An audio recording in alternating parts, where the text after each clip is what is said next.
Hello and welcome everybody to episode 166 of today's News Tonight. This is, of course, the weeknight news show where we're joined by special guests, our lovely patrons, and our amazing YouTube audience to discuss the day's gaming news. I'm your host for today's episode, Ash Paulson, and I'm joined by my good friend and GVG co-founder, Derek Bittner, along with our special guest, superstar video editor Luis Illingworth, who's done work for friends of GVG like AntDude and DidYouKnowGaming, and you can also see his work in the A Hat in Time or trailers and DLC trailers for A Hat in Time. Luis, how's it going, man? Hi, man. It's going lovely. Great to be here. Thanks for having me on the show. Been really wanting to be here for a while. It's our pleasure. Yeah, but awesome. I'm really happy I'm finally here. I was talking about it before, but I've been trying to get you on the show for a while now. It's just having schedules all line up. Yeah. I mean, ever since I first met you back at PAX, I think was it PAX 2020 that yeah, I think it was. We first met, which is crazy because it just feels like, Luis, just great guy. Yeah, I remember. Yeah, I think that was the first time I met you there. We were just sitting out at the food court with like Anda the rest, and then I think it was the last day we were just walking around the floor, and then and I just started to talk your ear off about the critically acclaimed MMO Final Fantasy 14.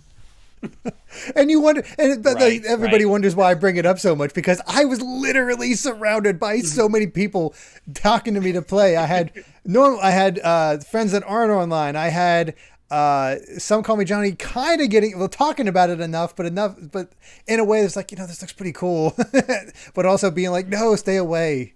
And you're just finding out more and more people that I don't even realize. Like, I'm sure there's more people out there that the audience doesn't realize plays 14 and don't know it. It's crazy.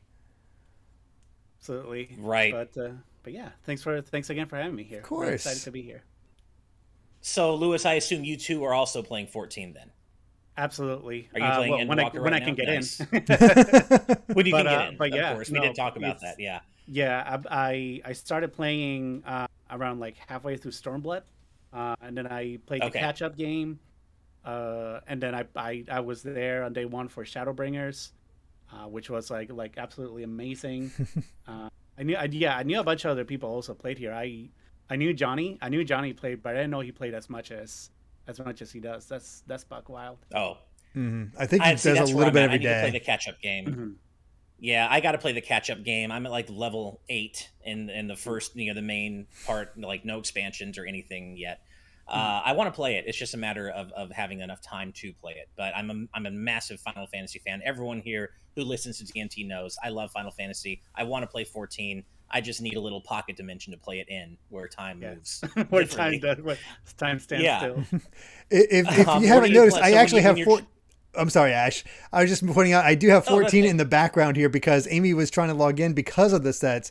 So I'm actually on duty here to keep her logged in so she can play after I'm done, because she's on the final mission of Stormblood.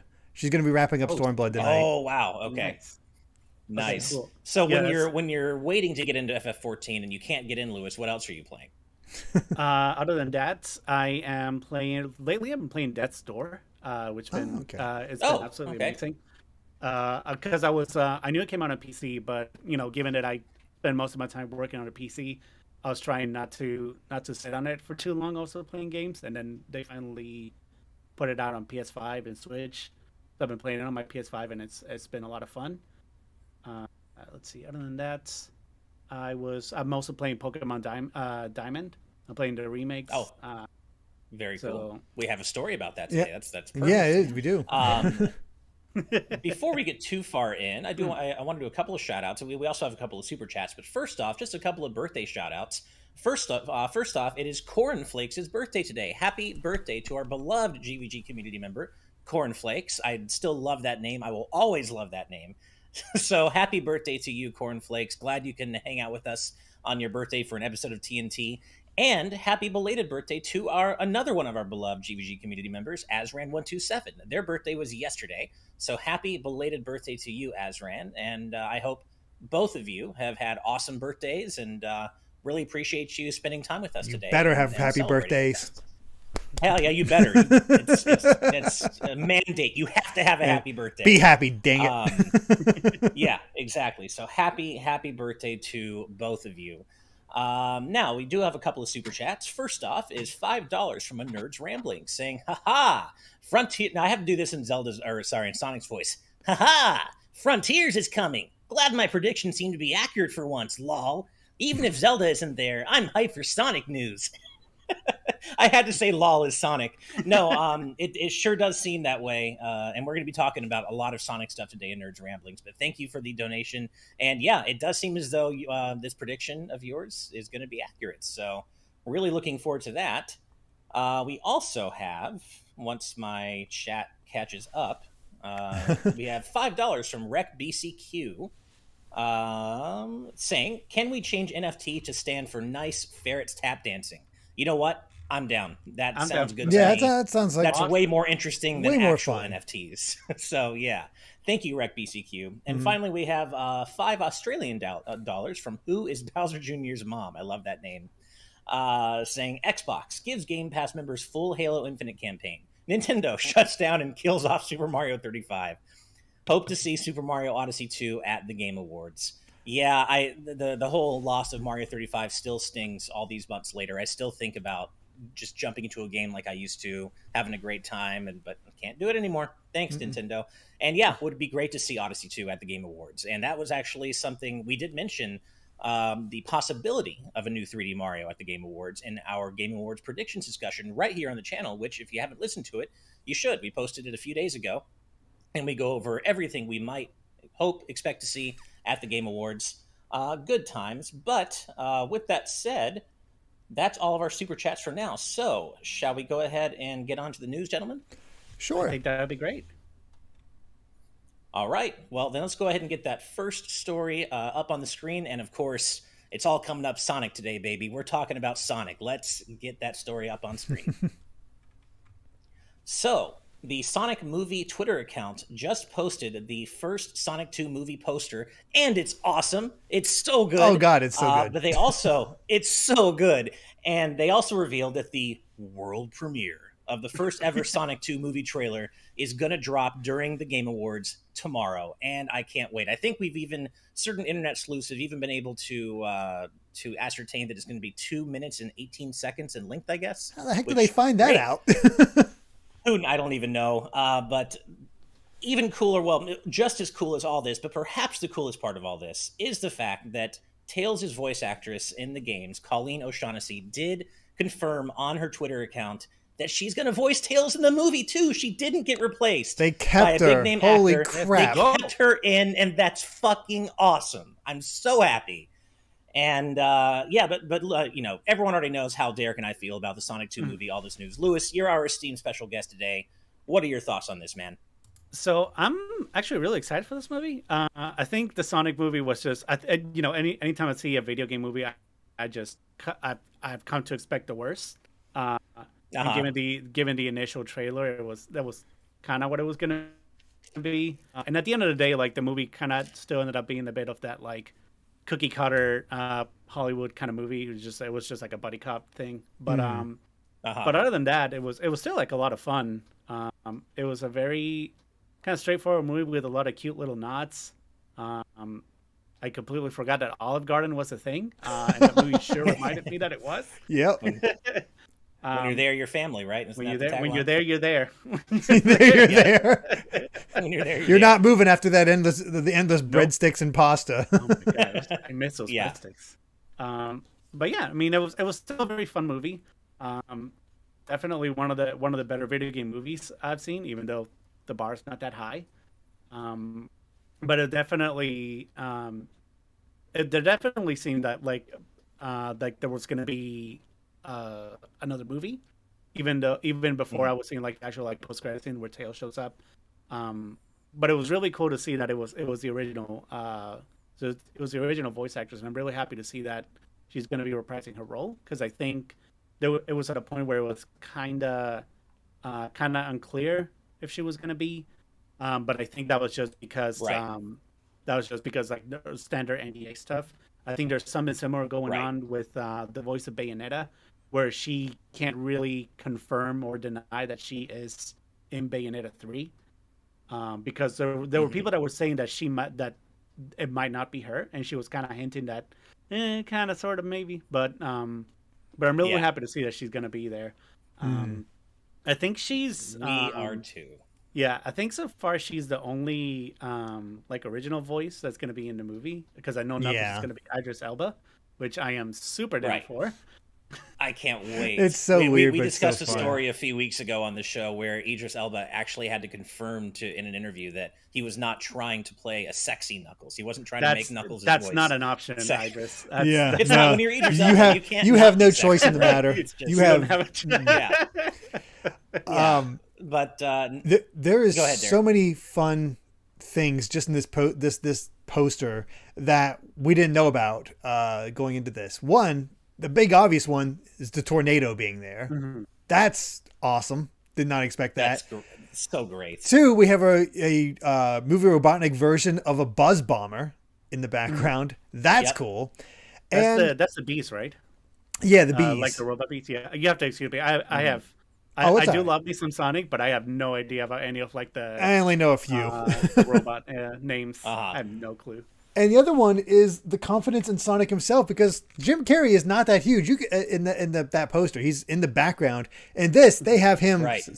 Front and center. Jim Carrey is in this movie. Pay attention. Yeah. So I love it. I love everything about this trailer, even right down to the sky colors. You got. Sonic and Tails here are on the poster. Their colors are represented in the logo, and they're even represented in the sky. You've got the blue sky on the left, the orange sunset sky on the right. And my favorite part of this, you guys know, I love Tails. I'm such a big fan of that character. And he looks so good. He looks perfect. I'm so happy. And he looked great at the end of the first Sonic movie as well. He looks immaculate. He looks exactly like him. He looks so there was something good. About there was something about the redesigns that Tyson has did. And I think they ended up doing a wonderful work. I know that they also had to redesign all the other characters, like all the Echidnas and Tails. So there's just somewhere out there there's original designs for those characters. Yeah, that I'd love to see them. Who knows? I do wonder, and I think somebody mentioned this in our live audience patron chat. I apologize that it scrolled past me.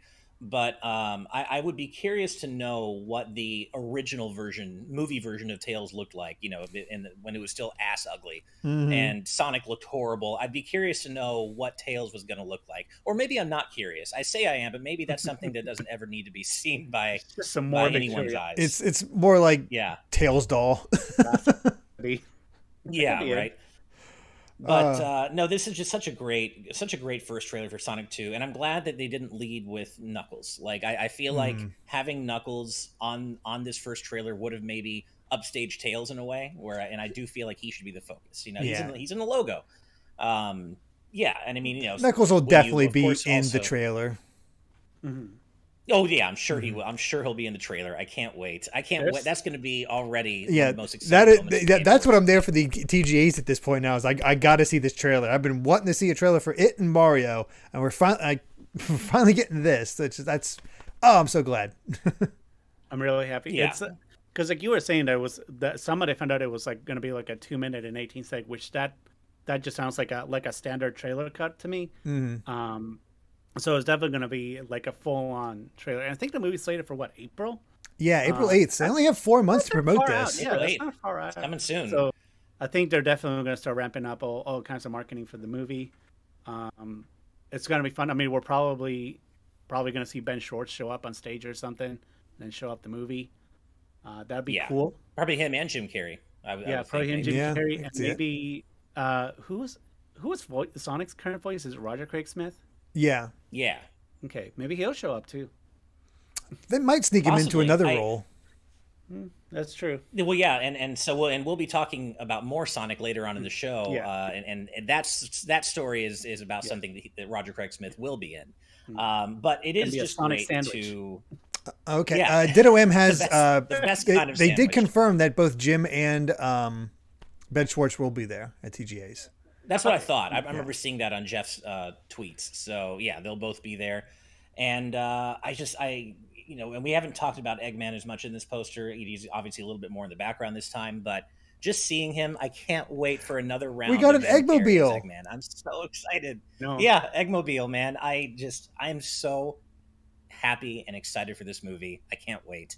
And really, I'm so particularly happy for Colleen O'Shaughnessey. The fact that she gets to retain her role, even though, Sonic and Knuckles are played by big name actors, is just so cool. And I really wasn't sure what they were going to do. When we heard her at the end of the first movie, I was like, that's so cool. But are they going to replace her? And I think everybody was wondering that, and they didn't. So you know what? Proverbial hats off to Sega for not replacing Colleen. She is Tails to me, and I just am so happy she's going to reprise her role in this movie. But and Becca, one of our beloved patrons, Becca, in our live audience chat was asking if we're doing a live reaction, and yes, we're live reacting to the Game Awards tomorrow at 5 p.m. Pacific. So certainly look out for tweets about that when the stream's going to start and everything. But we are doing live reactions. Did we become partners? Because this is going to be a minefield. We did. Well, we did. Yeah. No, I checked in with Steve about that, and we did. The application form was sent in, so we should be good. But as we learned last year, that might not matter anyway. Yeah. We were an official co-streamer last year, and we still got hit with a copyright claim, so it may not matter anyway. But we are going to be an official co-streamer again this year.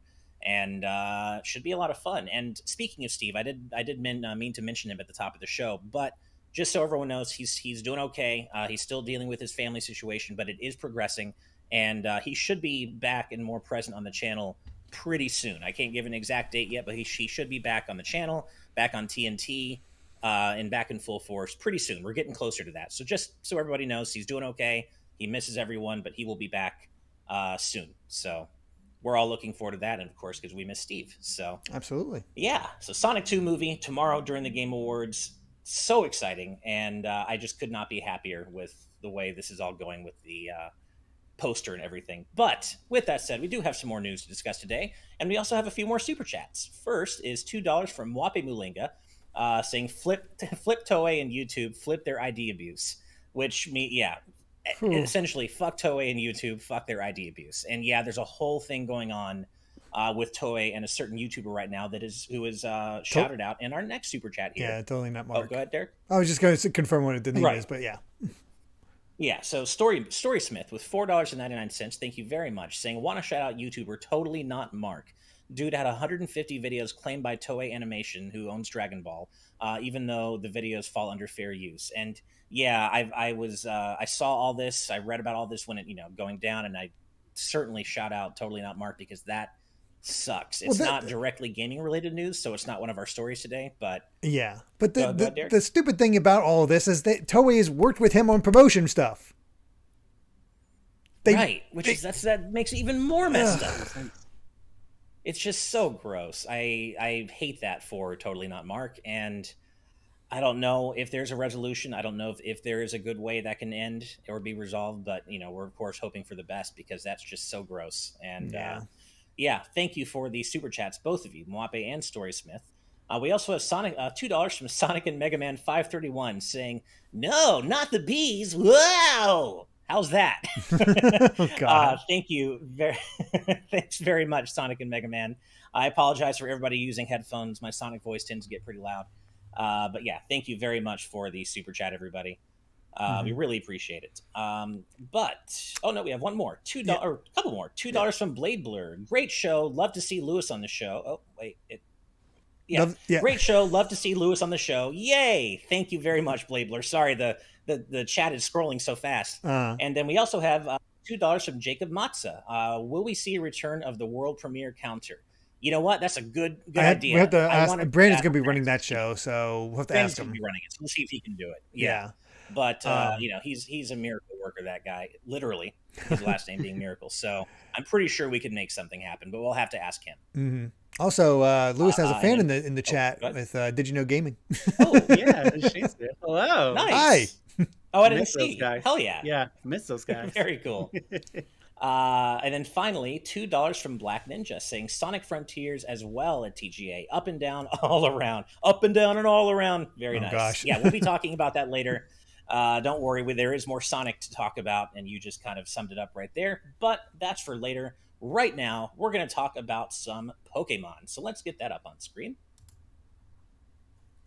So, Pokemon Brilliant Diamond and Shining Pearl Lest if you had any doubts about the series' continued viability or how people felt about the Gen 4 remakes, well, they feel pretty good about them because they've sold 6 million units globally in just their first week on sale. So all those complaints about the art style, Derek, your own feelings about how it didn't really deliver for you, apparently that's not translating into sales because these things are selling like hotcakes. And our good friend Joe Merrick, Cerebi, put this 6 million units figure into some context that we can see on this article from RPGsite.net. So just for some comparisons, Sword and Shield did around the same in its first week. Let's Go did around half of that at 3 million. Sun and Moon did 7.2 million in their first 2 weeks. X and Y did 4 million in 2 days, and Omega Ruby and Alpha Sapphire did 3 million. So clearly, Brilliant Diamond and Shining Pearl are performing incredibly well, even by other Pokemon game standards. So obviously, the Pokemon Company and Nintendo are both very happy, and this seems to suggest that regardless of the backlash in the fan base to things like the visual style and safe remakes, that they're still going to sell like hotcakes because they're Pokemon. Lewis, I know you said you've been playing these lately, right? Definitely. I've been playing, I got Diamond, so I've been playing that on my off time.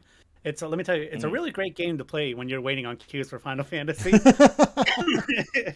I can imagine. I'm curious, did you play the original Gen 4? Yeah. Okay. I played every single, I think the only one I haven't played is Black 2 and White 2. Oh man, I just didn't. Good one. That's what everyone keeps telling me. I just can't find it anymore. But I definitely played. Other than that, I played every single gen basically, and Diamond and Pearl were definitely ones that I played a lot, but I think weren't the ones that resonated with me the most. I think that was definitely Gold and Silver, and also Black and White for me were definitely ones that resonated with me the most. And but I've been enjoying it a lot. I've been enjoying the Diamond and Pearl remakes. I definitely do wish there was more into them. Admittedly, I have not played Platinum, which is another one that I also keep hearing it's really good. Same. But I know there's some other content that's kind of been translated into there. Like I haven't been to like the Dimension area yet. I haven't been to like right. Like I haven't done a lot of new things for me. The art style never bothered me. I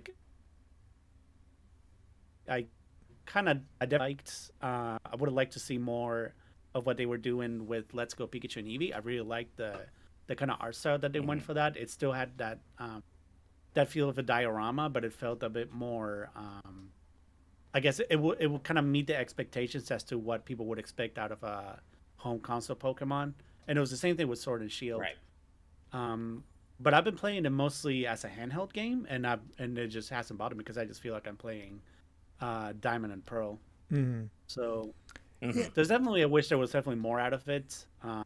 But I've been definitely trying to get more into like properly training Pokemon in there.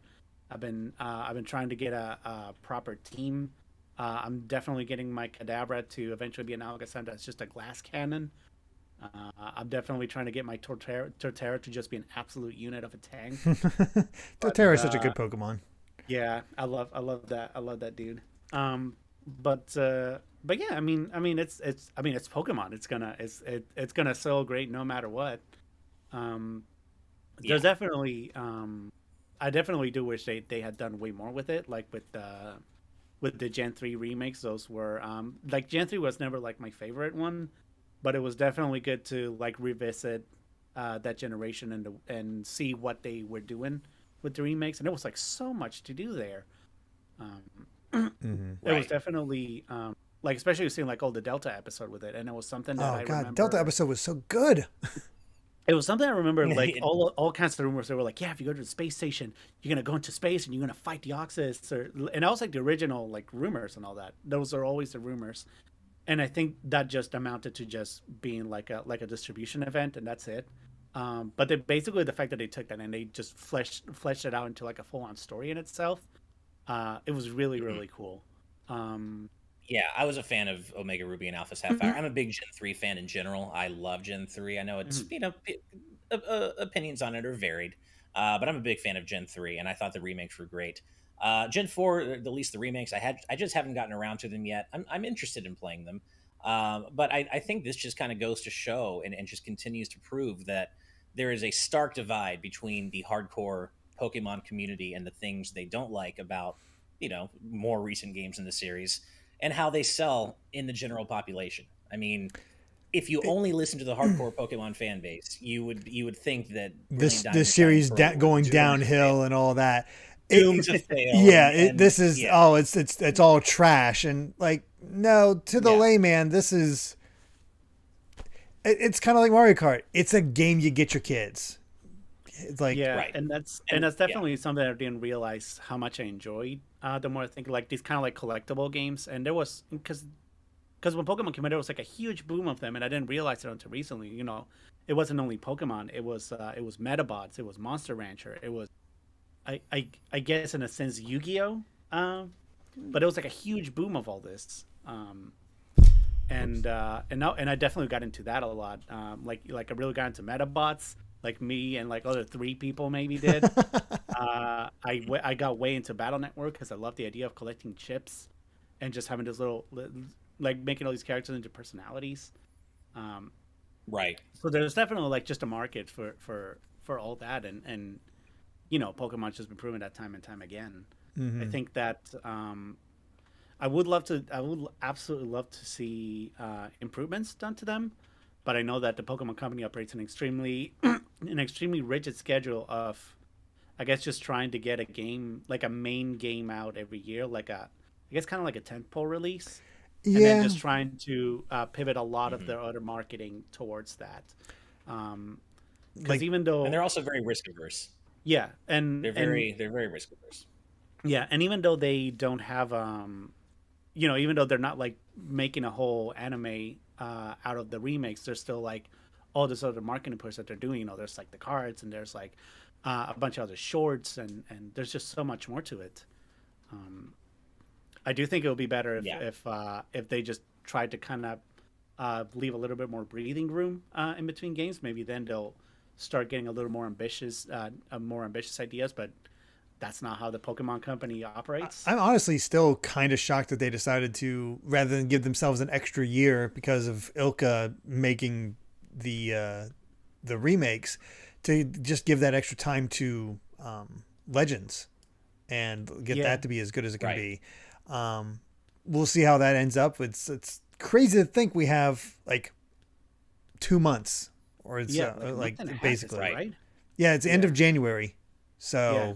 It's coming soon, I'm looking forward to it. I think everyone is gonna probably blow it way out of proportion because I think they're basically just expecting Breath of the Wild, and that is not what it's gonna be. It's not gonna be an open world. I mean, it's basically already been generally confirmed that it's not an open world game. Yeah, in that sense. The open world is more like Monster Hunter. Yeah, I was thinking something like that, or I was thinking kind of like zones, kind of like in I guess Final Fantasy, kind of like it's like the whole world's kind of just divided into zones. So something like that for sure.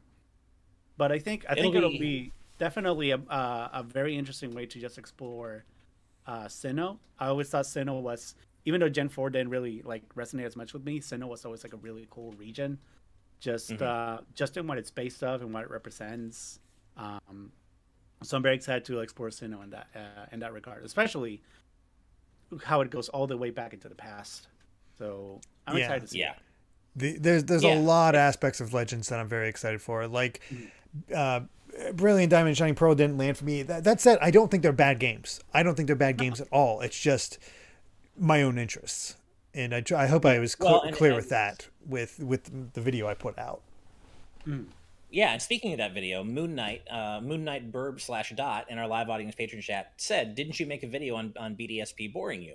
And you did, and you essentially said it wasn't a bad game, but it just kind of bored you. Yeah. And for those who want to hear Derek's complete thoughts on Brilliant Diamond and Shining Pearl, you can find his video on that right here on our channel, which you should totally check out. Thank you for bringing that up, Moon Knight. But yeah, it's really going to be interesting to see where they go with the remakes from here, because we've talked about on this show before the prospect of Gen 5 remakes, and that just seems, at least they're going to sell because it's Pokemon, and that's what this story further proves, is no matter what, it's Pokemon, it's going to sell. But perception-wise, I feel like there's no way the Pokemon Company or Ilka or anybody can remake Gen 5 and win. You know what would be just a losing. You know what the best thing they could possibly do would be? And I don't know if they would do it, but do a Pokemon Legends type game for Gen 5, but make it Pokemon Black and White 3. Oh, that would be a twist. That would get people excited to return to Unova. Mm-hmm. Mm-hmm. I think that'd be cool. Man, that's an interesting twist. I like that idea. But exactly what I was talking about, our good friend Rob Arman Xmas in our live audience chat says they're going to probably ruin the Gen 5 remakes, and I'll be so fucking upset. And I think the majority of people probably feel some version of that, where Gen 5 is so beloved and is so, it's really, it's held in particularly high regard, I would say, among Pokemon generations. And it just seems like ill will for the Pokemon Company is at an all-time high among hardcore Pokemon fans. I just don't see any way they can remake them in a way that's going to not upset people. It's impossible at this point. Yeah. I think one of the things is, at least the remakes are definitely having a problem now that Final Fantasy VII kind of had, where they were constantly trying to remake the game, but every time they did, they're like, we're not going to meet expectations because present gaming conventions dictate that the game should be way bigger, should have way more of a scope, should have way more of a budget, and that's kind of what they did with Final Fantasy VII Remake to varied success, but I think at a point that's kind of like what people are expecting out of Pokemon, and I don't know if we're ever going to see that with Pokemon specifically. And it was kind of easier before, because even if you just remaking Gen 1 or Gen 2 or even Gen 3 at that point, there was very clearly such a high such a stark contrast, because all those games were already there were 2D games, and immediately just converting them into a 3D game, that was already such a huge step up. So it would be cool to see something like that, but we'll see. Yep, we will. Yeah, I think in general the takeaway here is just to remember that the conversation in the hardcore Pokemon community never matches up with the sales potential of each new game in the series, and Brilliant Diamond. Trust me, the Pokemon fandom can be exhausting. I don't know how Joe Merrick does it. I know. I don't either. Even as a casual Pokemon fan, I get some of that, and I'm just like, it's just there's so much anger and so much just rage at things like the art styles and Dexit and stuff like that, and even as a casual fan of the series. And there are literally so many generations of Pokemon fans that nobody can agree what they want. Yeah. I think at the end of the day, what I had to end up doing was just trying to meet them at their own terms. Just basically being like, at the end of the day, this is what they are, and maybe they're not for me. That's okay. I could still just try to find some kind of fun in it, which I found that actually building teams was something I enjoyed way more than I thought I originally did. Mm-hmm. But kind of speaking to that point, Christmas Grantles in our patron chat says, I swear, in 20 years, Gen Alpha kids who are playing Gen 8 right now are going to grow up nostalgic for Gen 8 and then say I don't fucking know, 17 and anything after that is garbage. It's going to keep on repeating, trust me. And I hate to say it, but I agree with you. That is the truth. I think it's just going to keep repeating. Because we're getting that as we go along. There's these kids the kids that grew up with Gen 6 are like, this is the best one. Gen 6 was awesome. Yeah. And you know what? Sun and Moon? I didn't grow up with it, but I that was X and Y. I will defend Gen 6. Yeah, X and Y. I am a Gen 6 defender, even though I didn't grow up with it. I actually really like it. I still say Gen 6 got the best anime. Oh, yeah? I never saw it, but I heard good things about it. Oh, Gen 6's anime is fantastic. But we have been talking about Pokemon for a while, and we do have a couple more super chats before we move on. First is $4.99 from Cloudy Wondering, which is a name I'm not used to. So welcome. Thank you for the super chat. And saying, when's the GVG and G Fuel official collab with the Danimals flavor? Just kidding, but would love a GVG shaker cup for my chili dogs G Fuel. Oh man. Oh, well, dear. I don't know about all that. Chili Dog's G Fuel still. I can't even imagine what that must taste like. But speaking of Regret. GVG Shaker Cups, we our latest piece of executive producer exclusive merchandise just started shipping out to our patrons. It's a GVG mug. So if that's something you're really interested in, you should definitely check us out over on patreon.com/GVGaming. Thank you for that little segue there, Cloudy Wondering. But no, and also thank you, of course, for the super chat. Also, RecBCQ with $5 more, saying Brilliant Diamond and Shining Pearl was exactly what I thought it would be. I thought I'll love it because it's the same game again, but I'll be disappointed because it's the same game again. And yeah, it's exactly what you thought it would be. And Derek, it sounds like you kind of agree with a version of that in your video where it just didn't really go above and beyond for you. It is a great update. It fixes battle times. It makes HMs less of a hassle. It does all the basic things that every remake does, but it doesn't add that extra element to make it feel different. It doesn't have a new point of view to make it feel different to explore Sinnoh. And actually, as Rob Arman X points out, Arman Xmas points out in the patron chat, it has the Link's Awakening problem. And maybe this is just how, if it's 1-to-1, that's the weird thing for me. I am not a fan of the Link's Awakening remake. I don't know whether it's Link's Awakening itself or anything like that, but I am not a fan of Link's Awakening. It's okay. I understand it, but it's just... It's such a weird... Are you talking about the remake or just the mere concept of Link's Awakening? I don't know yet, because I've only played the remake. I've never gone back and played the original, but I wonder if it's just Link's Awakening itself, just for whatever reason, just not doing anything for me. I don't know why. That's a really interesting case because I am such a huge Link's Awakening fan, and I hold the original in such high regard. But the remake, I agree, it didn't do a lot for me, other than the having access to more buttons. So you don't have to constantly. There's the basic stuff that they did to make it modern that works, but I don't know. I don't know. I think like the way it just works is like I'm glad that it's there because it just makes it more accessible to people. Obviously, I definitely prefer Link's Awakening DX. Absolutely, it's one of my favorites, Derek. So maybe if you try to give the original ones a chance, specifically Link's Awakening DX, maybe if you give that one a chance, maybe it'll resonate more with you. Could be. Like I said, I don't know what it was that didn't resonate with me. Like I played it, I beat it, but I just sort of sat there as like, this was it. But I'm also coming back to, like, this is the 4th Zelda game. There's a lot of Zelda games that come out since that have improved upon the formulas. So I don't know. And as Spicy Pandaughter points out, why can't we love both the original and the remake? And that's a fair point. That is perfectly fine. Dislike the remake. In a vacuum, the remake is still a remake of a fantastic game, and I think it should be played. I just personally prefer the original, and that may just be because I grew up with it, nostalgia goggles, all that. But I like the soundtrack more in the original. I like the movement. The performance wasn't great in the remake. A lot of frame drops. It just didn't quite feel right to me. But that's neither here nor there. We do have one more super chat right now from Who is Bowser Jr.'s Mom Again. Thank you very much. $2 Australian saying Chris Pratt versus Jim Carrey. This one's easy. Jim Carrey. Chris Pratt, perfectly fine actor, but some of his leanings and some of what has come out about. Well, they're both in that way, honestly, Ash. Oh, is Jim Carrey that way too? I don't know if in the same way, but he has his own quirks, we'll say. I think the main one. Well, I think he's anti-vax. I can't remember. Oh, is he? Oh, that's kind of gross. But, yeah. Well, then I guess it's one. Yeah, you can't really win either way when it's actor versus actor. I guess. I mean, on the pure acting front, I'd say Jim Carrey elevates movies. I don't know if Chris Pratt brings that same elevation to the movie that he's in. It's not like this movie's better just because Chris Pratt is in it. So that's why I give it to Carrey. Yeah, no, I would say it's Jim Carrey. I didn't know Ed Mower says he's not anti-vax. His ex-wife was. He does, or at least did, support Autism Speaks. So, yeah. I think Autism Speaks, though, weren't they outed as being actually a really problematic? Right, that's right. They did.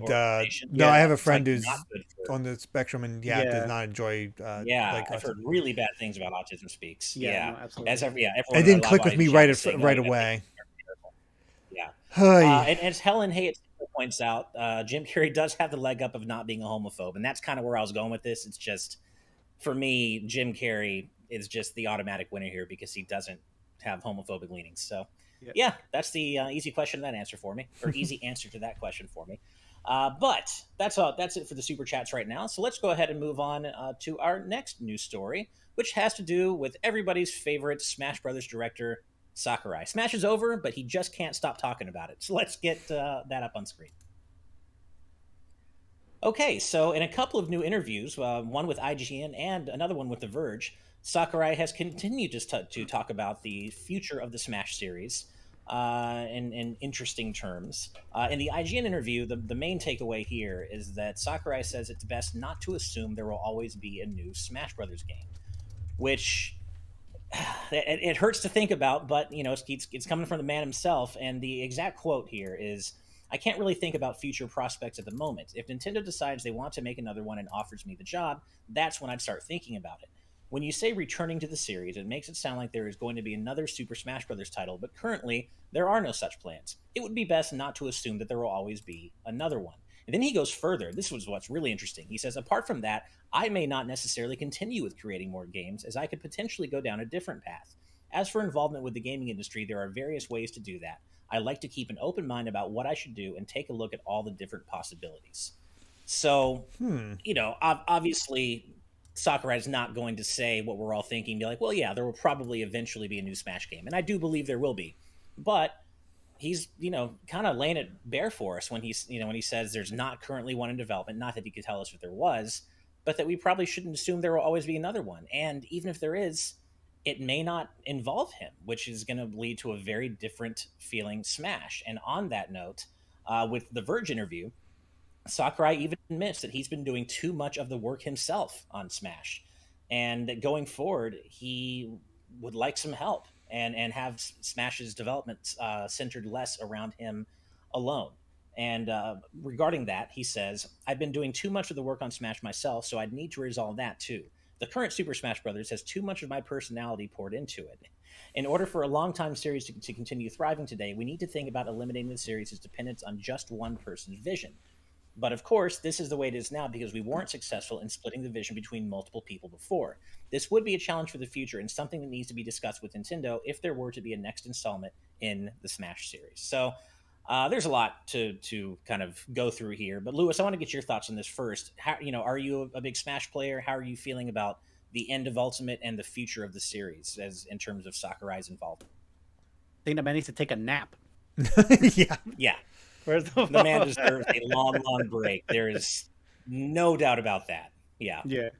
I mean, I think at the end of the day, there's like he mentioned. I think no matter what, every time there's a new console, there's always going to be a Smash, just because it sells, so well. It might not involve him anymore. Absolutely, that is definitely a possibility. And I think it might be good eventually that it does, because like you mentioned, there's this kind of big thing in the games industry where all of it is kind of, a game always revolves around one man. There's like kind of like with Kojima and also Sakurai, Ken Levine, like all these I guess for the lack of a better word, like Rockstar kind of developers. Premier directors. But you know what I mean, I guess the director, the personality of the game. And I think it's also good, not only because he mentioned also, I think it would be good to get more people, because then we can also get their input, we can get their visions. Because I believe that was an initiative that Nintendo was pursuing at a point where they wanted to get newer and younger developers to make new games. And out of that came out Splatoon, which is now a humongous franchise for Nintendo. And I think that Smash at a point would probably benefit from that too. It would be cool to see. It would be cool to just see new things, new ways in which the games are tackled. Maybe we could see eventually like a more robust online component to it, one that works. That would be nice. Yeah. So that would be nice. Kind of on that note, Sakurai did mention in the IGN interview that he did say, if we try to keep things fresh by shifting to a different genre or greatly changing the direction, then it's no longer a Super Smash Brothers game. So it seems like he's trying to really kind of thread that needle and find the right balance between, okay, does Smash need to evolve and go into some new direction?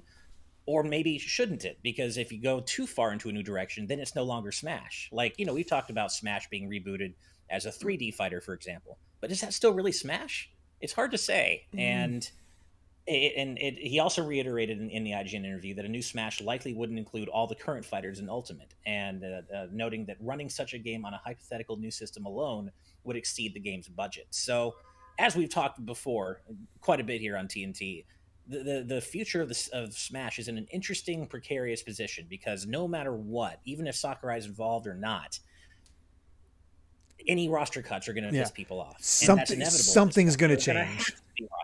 Yeah.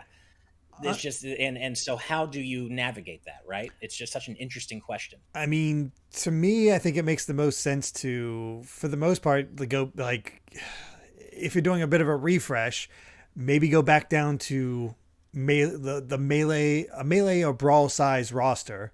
Have 3 or 4 characters per franchise at most. Seriously look at updating movesets, especially for the original 8. And I guess going from there and seeing what they can do with it, and bring any new ideas, and just sort of start fresh while keeping in the same genre. Just sort of like bring some new gimmick in the same vein as Final Smashes that add to it, I guess. I don't know.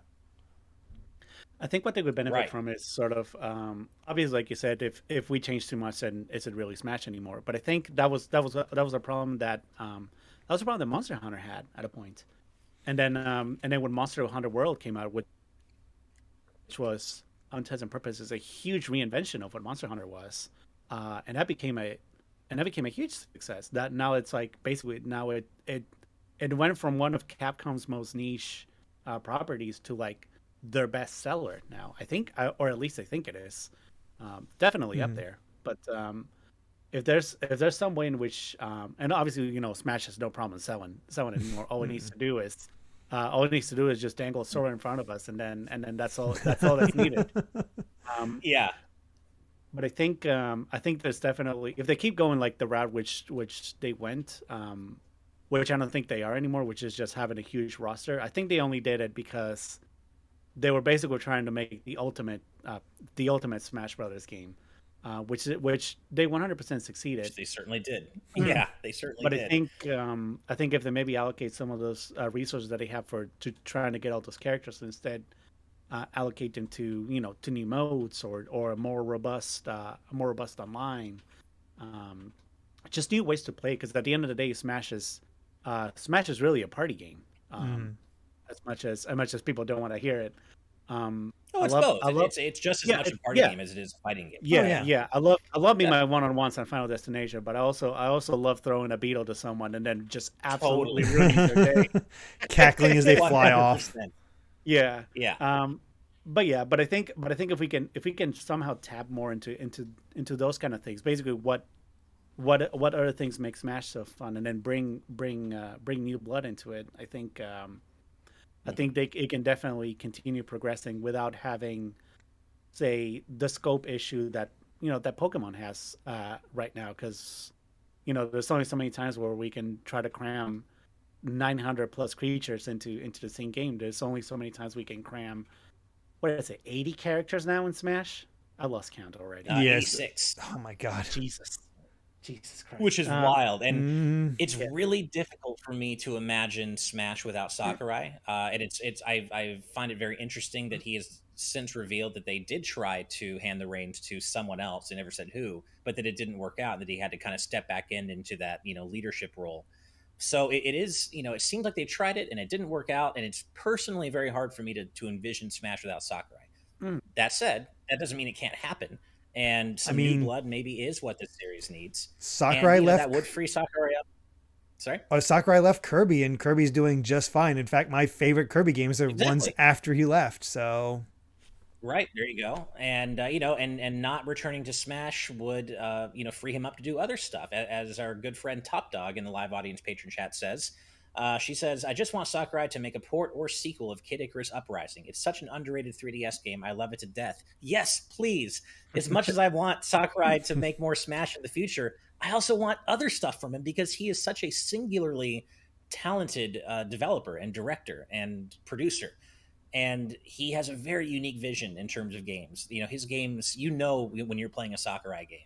And that shouldn't just be limited to Smash. So it'll be interesting to see what else he can do. Although I hope his talk about perhaps not continuing in the gaming industry, I hope that's just, I don't know, not a slip of the tongue. Clearly he meant to say it, but don't leave gaming, Sakurai, please. I do feel like it's a bit of a Kojima thing, though, right? Where Hideo Kojima always said, I'm done. I'm never, I'm done with MGS. I'm never making another Metal Gear Solid game. And then he keeps coming back to it. And in much the same way, Sakurai has kept coming back to Smash, even though he said he wants to be doing other things. So who knows what's actually going to happen, but it's going to be interesting. As we've been saying, Smash is in a very interesting position right now, with Ultimate just having wrapped up, and it's really hard to say what the future of the series looks like. But I do think there will be another one, personally. Yeah. Oh, there'll absolutely be another one, no matter what. Oh, yeah. All right. Well, before we move on to our next story, we have $5 from Jacob Tucker saying, I'm sorry, Ash, but hard disagree on Link's Awakening. The Switch version's improvements make the Game Boy version impossible for me to return to.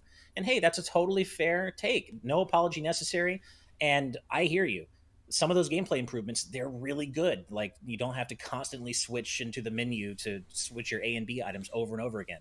I get that. That's definitely an improvement. But just for me, there are other things that I prefer about the original that supersede that, like the music and the movement, the tone, the difficulty was higher. Just in general, I prefer the original, but I'm not going to say that anyone who likes the remake more is wrong. You're not. There are great things about the remake. So thank you for that commentary, and thank you for the super chat. Next is $5 from Screamo Shaman saying, I remember saying One Shot would never be on Switch a while ago. Well, joke's on me. So glad such a unique indie game is getting on console. Yeah, when I was researching stories for today, I saw that, and it's not one of our stories, but apparently this is like a really cool game. I've never heard of One Shot before today, but I'm curious about it. So, what's that, Derek? I'm looking it up. I've never heard of it.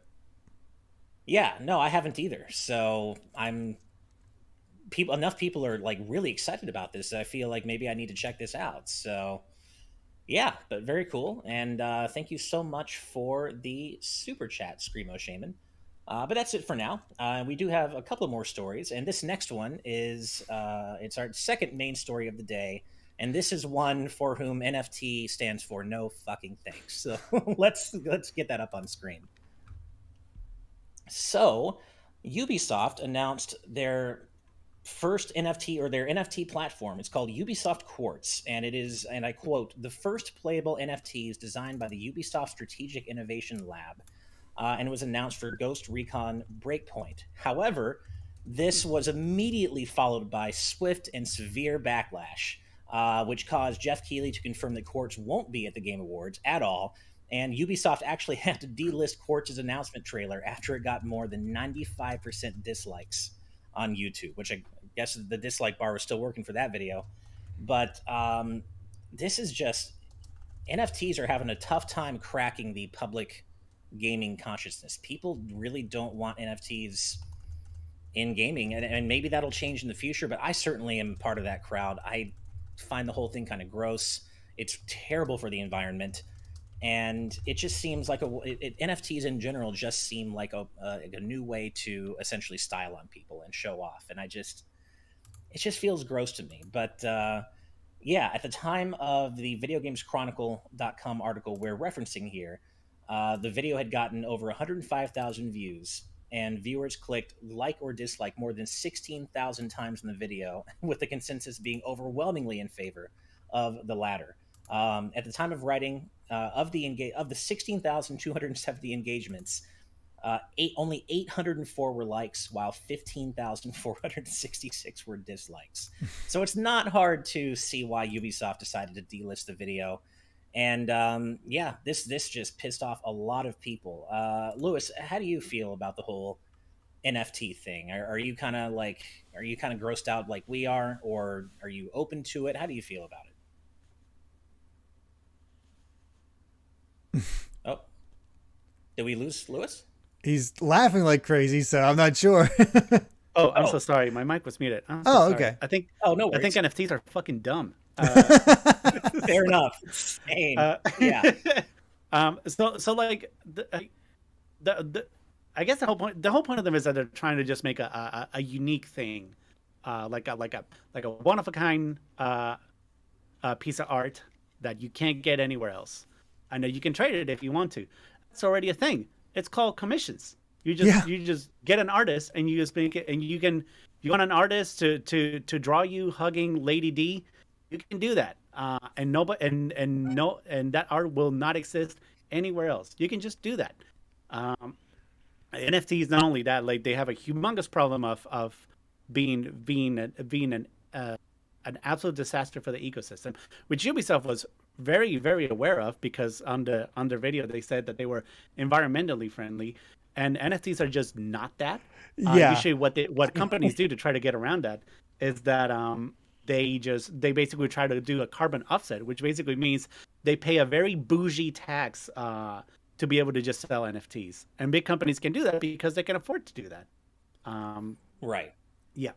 Now, I think it's a little bit vague what exactly this is, so I'm just going to explain really quick. And this also comes from Video Games Chronicle, this article. But basically, Ubisoft Quartz is billed by Ubisoft as the first platform for playable and energy-efficient NFTs in AAA games. Launching this week in beta with the PC version of Tom Clancy's Ghost Recon Breakpoint, it will enable players to acquire digits, which are collectible in-game vehicles, weapons, and pieces of equipment. Digits will then be released as part of limited editions, each made up of a fixed number of cosmetic items. And according to Ubisoft, and this just sounds so gross even saying this out loud, digits are a new way to experience cosmetic items, combining the fun of playing with AAA quality assets and the thrill of owning NFTs that represent unique collectible pieces of Ubisoft. The thrill. But these guys are also like saying the iconic or whatever hat of the guy from, you don't even know his name, from the first Watch Dogs. Like, Ubisoft just throws out words, hoping they sound good. Yeah. And like, I saw the video, and I think the only real difference is that they have a serial number to it on the texture, and that's it. I think that's what it is. There's even more variation to the weird monkeys, I guess, but I don't know. The whole thing is just I mean, that's what it is. It's just a new trend that they see a way to make money. Yeah, it's a new trend that big corporates saw that when it kind of like with loot, the same thing with whenever loot crates were like the next big thing, whenever gachas were the next big thing, they were just like, we're all going to do that now because that's what brings in the money.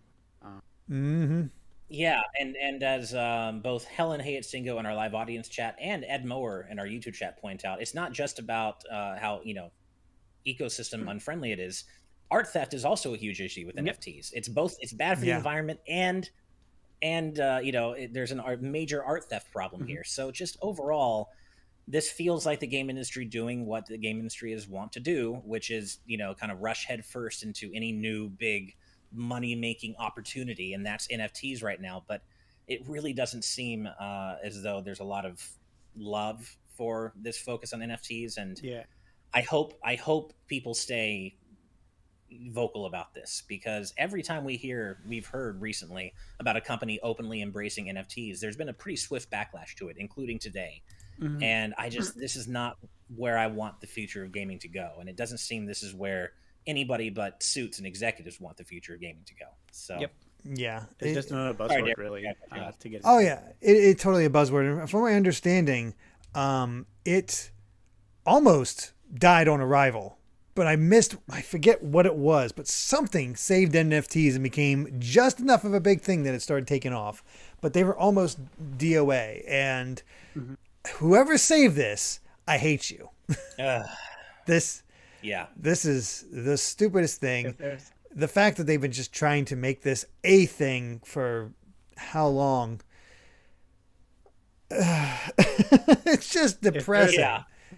Because guess what? This is why it's hard to get new graphics card. This is why it's hard for companies to upgrade servers. This is why it's hard for us to get PS5s and whatnot. All because of NFTs.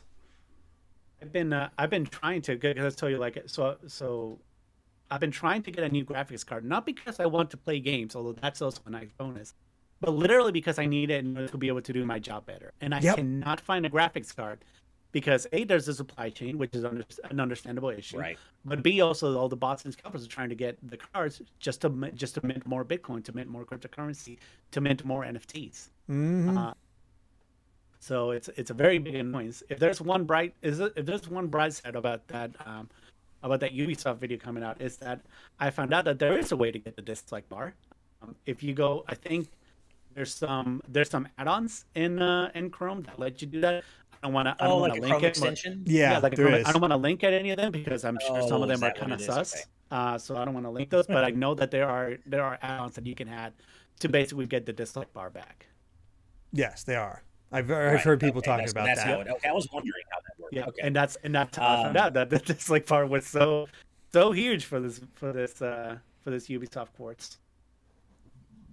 Our art director Daniel Nighttide Evernight Studio in the YouTube chat says, "Dude, if I could just mass sell commissions, I'd feel like the scum of the earth." Mm-hmm. And yeah, that's a good comparison. And Lucky Cap Gaming says, "Reject NFTs, return to physical art like the Sistine Chapel. Both don't want you taking pictures, but the chapel isn't going to kill the planet."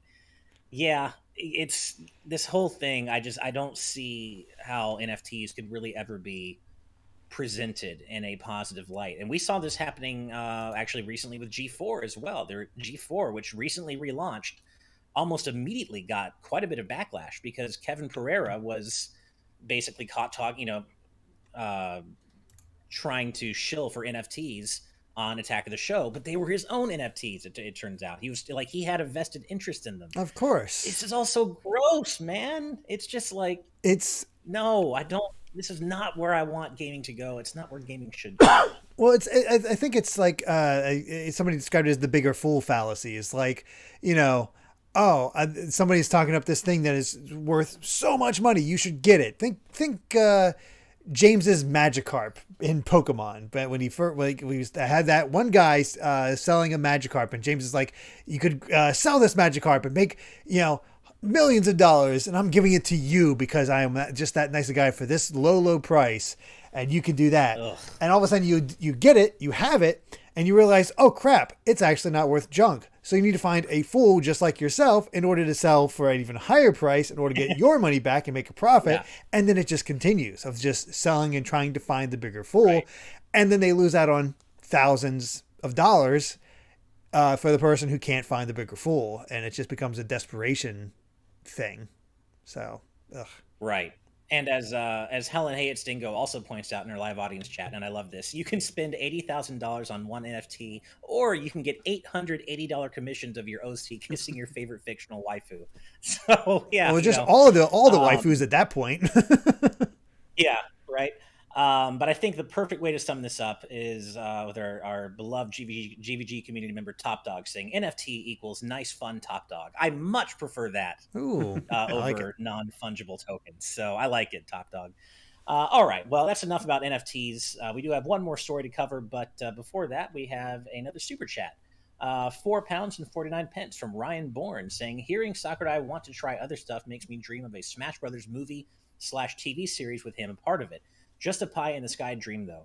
Dude, I hear you. I've been saying ever since Palutena got revealed with that cool anime trailer that I want a Smash anime. How cool could a Smash Brothers anime be? Just that 2-minute trailer is proof positive that a Smash anime would be hype as hell. But it's probably never going to it's definitely never going to happen. And feel free to remind me that I said this if I'm ever wrong. I would love to be. But I don't see that. I'm not sure if you can hear us right now, Lewis, but you might want to drop out and jump back in again because you're there we go. Camera got weird. What happened? Get all glitchy. Go ahead and get on back on camera. But for whatever reason, his camera got really glitchy. Like as did on puts a missing showed up. That's so weird. Well, fortunately, you're back now, so yep. All good.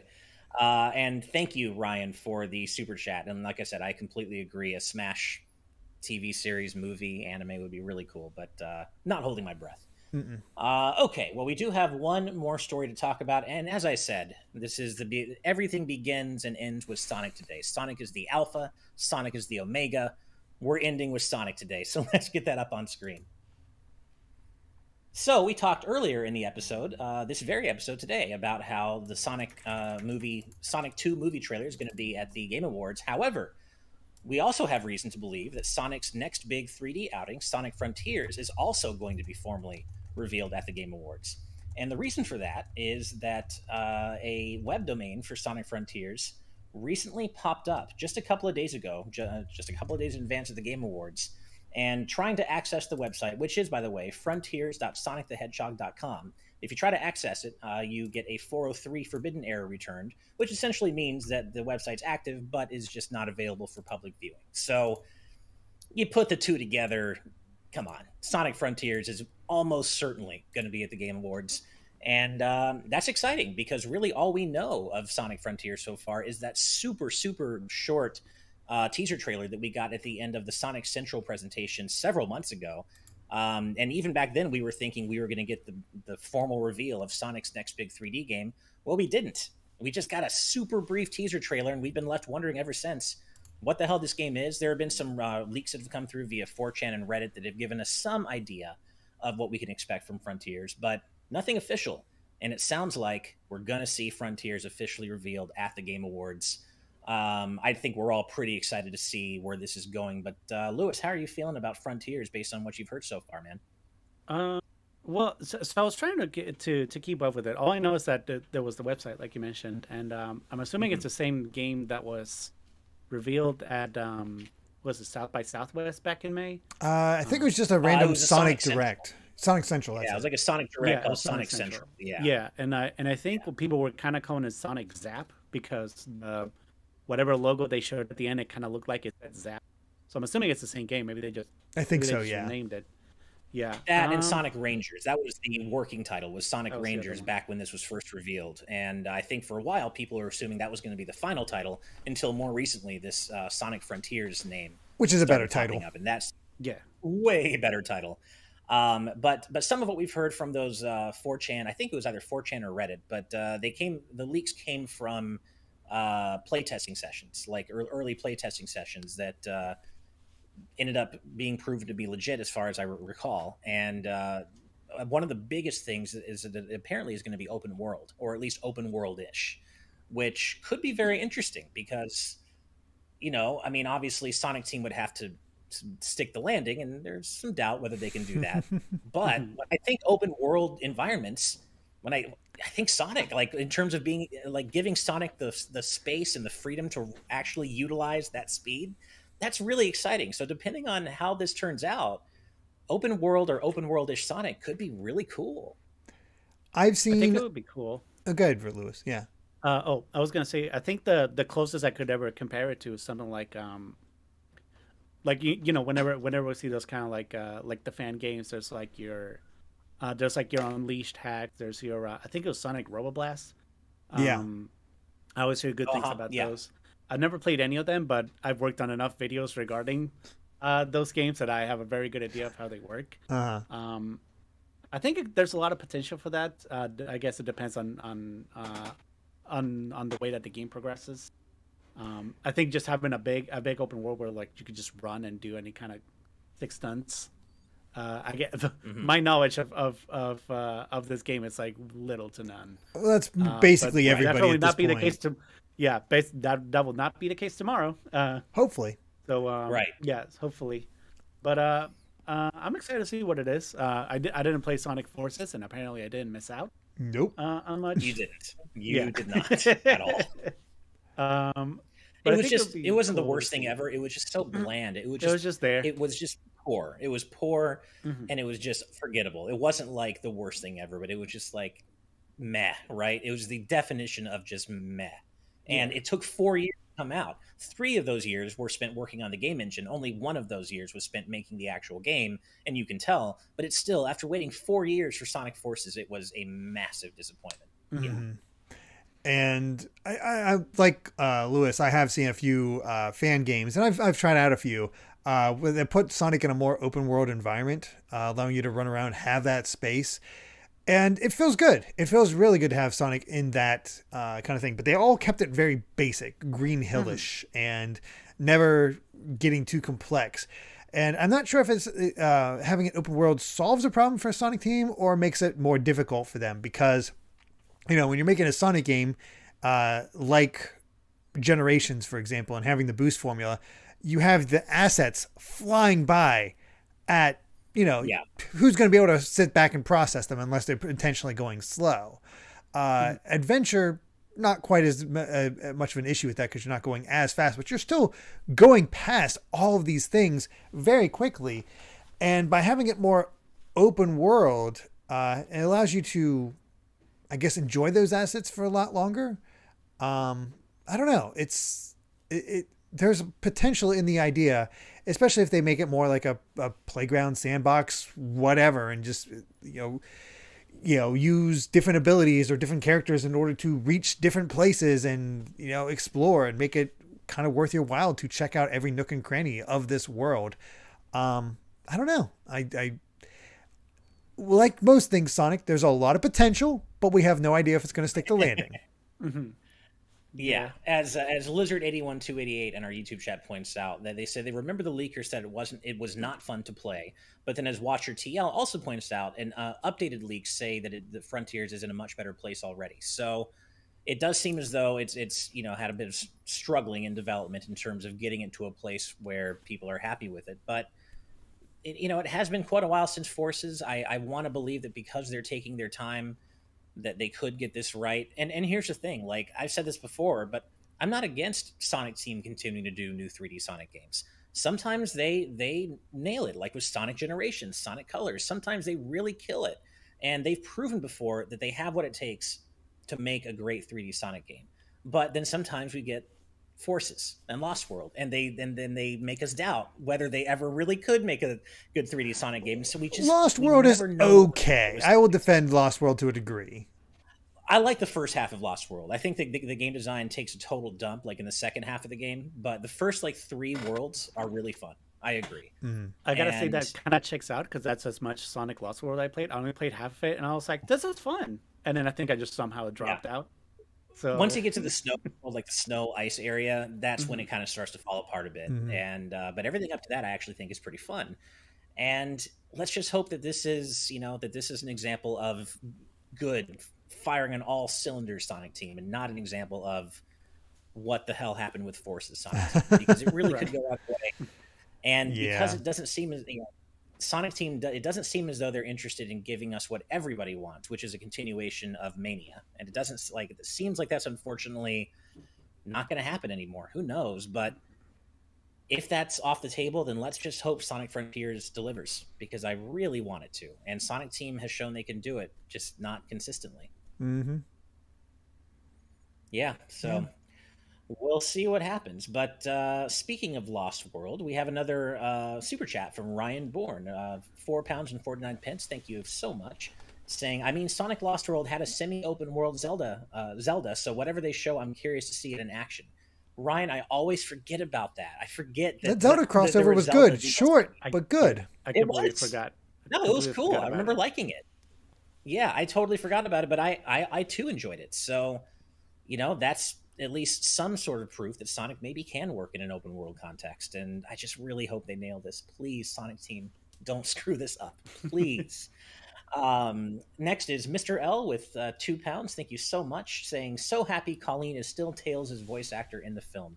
Hell yeah. We were just talking about that at the beginning of the episode. We're all so happy about that. That could not have turned out in a better way. I think we were all a little bit concerned that she'd be replaced, and she wasn't. So hell yeah. That does almost bring us to the end of today's episode, but there is one thing that I forgot to mention at the top of the show. We did talk about last episode that Nickelodeon All-Star Brawl were about to reveal their first DLC character, and that has since been revealed. It's Garfield, we thought. I was hoping for Shredder, but it's Garfield. But this basically confirms Shredder, so whatever. Exactly. So Shredder's probably coming next. Sorry? Ash, I keep forgetting you like TMNT as much as I do. So. Dude, are you a fellow TMNT fan? You know it. Ooh. Oh, hell yeah. Tonight we're dining on turtle soup, man. Oh, man. No, that's awesome. I can't wait to see how Shredder looks and plays in this game. That's going to be just wild to see. But yeah, did you guys get a chance to see like Garfield's moveset or the trailer showing him off or anything? I saw the trailer. It looks like Garfield, so good on them. It does. It's Garfield. It's weird because the trailer, like half of it's only a minute long, but half of the trailer is just going through characters who are in the base roster. I know. And then the last like 30 seconds is, and now introducing Garfield. That's such a weird approach to it. Everything regarding Nick All-Star Brawl's marketing has been really weird. So I guess my main thing about it is that I had no clue that I guess I don't know, like does Viacom own Garfield in any shape or form?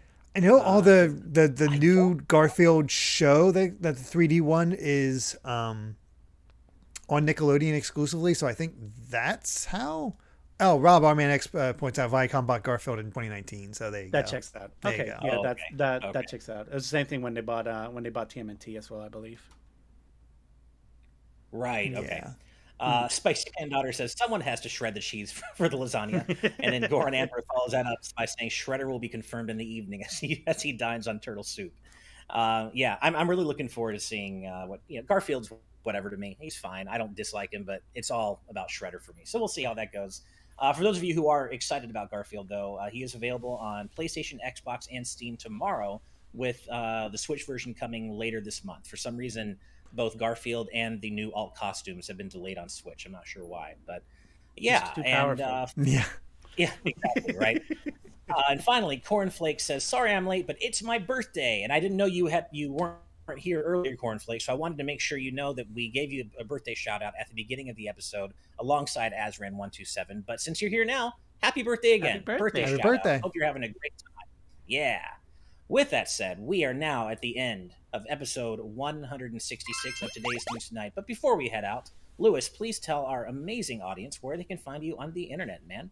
Hi, everybody. So I'm a video editor. So I work with, you can see my work in AntDude's channel. You can see my work, you can see all my past work on DidYouKnowGaming. But you can also find me, you can find me on Twitter at HeyRagio. That is HeyRaguyo. You can also find me on Twitch at twitch.tv/Ragio. I'm going to be starting to stream there soon, now that I have more time to just be able to have fun. Nice. But be sure to follow me on Twitter. Be sure to check out all my great work, and I want to thank Ash and Derek for having me on the show. Of course, I wanted to be here for a while, so I'm very happy I was able to. So yeah, dude, it's our pleasure. And actually, that reminds me, I meant to ask you earlier, but tell me about the origin of Ragio, because I'm thinking of two things that Ragio reminds me of, but I'm pretty sure it's neither of those things. So I'm curious where you got that name from. So the way about it, so the name started when A Link Between Worlds came out, because then Ravio was in there, and I thought he was the coolest thing in the world. And I tried looking up, and I wanted to try to make kind of a name out of that. And I tried looking up, I think it was his Japanese name, and I thought Ragio was his Japanese name. Turns out it is not. So it is actually more of a typo name. And I was like, well, I guess I'm just going to own it now. So that's basically where it came. That's basically where it came from. More original that way, I suppose.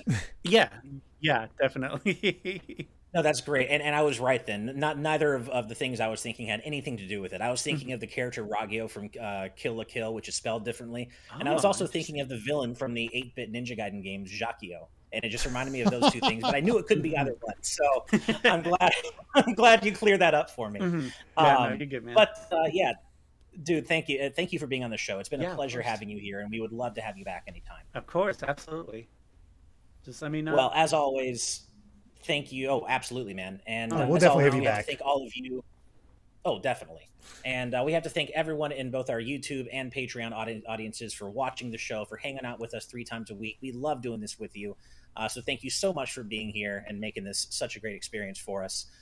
With that said, we do have to give a special thanks to our patrons at the producer tier and above for helping to make today's News Tonight happen, because without your support, it would not be happening. And as I said, we love doing this show with you. So thank you so much from the bottom of our hearts.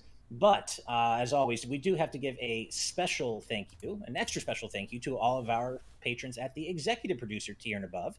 And those fine, wonderful, amazing, spectacular folks include Brandon Bovia, Rob Arman X, Fangs, Dan and Twistle, Z Patty, Hyrule Hermit, Sky Blue Flames, Eastman 23, Adam O'Sullivan, Octopuppet, Richard Herrera, Michael Phone, The D-Pad, Vesmio, Waffle King, Ronsky113, Critter XD, Kitty Kong Facts, Angel Martinez, Vedran Hotik, Joshua Hunter, Benny Yao, Azran127, happy belated birthday again, Black King, Pagrima, Geller, Joseph Rutkin, Titus Malvolio, Geeky Griffin, Lucky Wonderfish, Kyle, Top Dog 23100, Young Ben Kenobi, Doug Shomix, Andrew Medeiros, Aram M, Becca, Rocks the Cat, Killamox, Eddie B, Kai Ed, Kit Fisto, Kenneth Lee Stingle,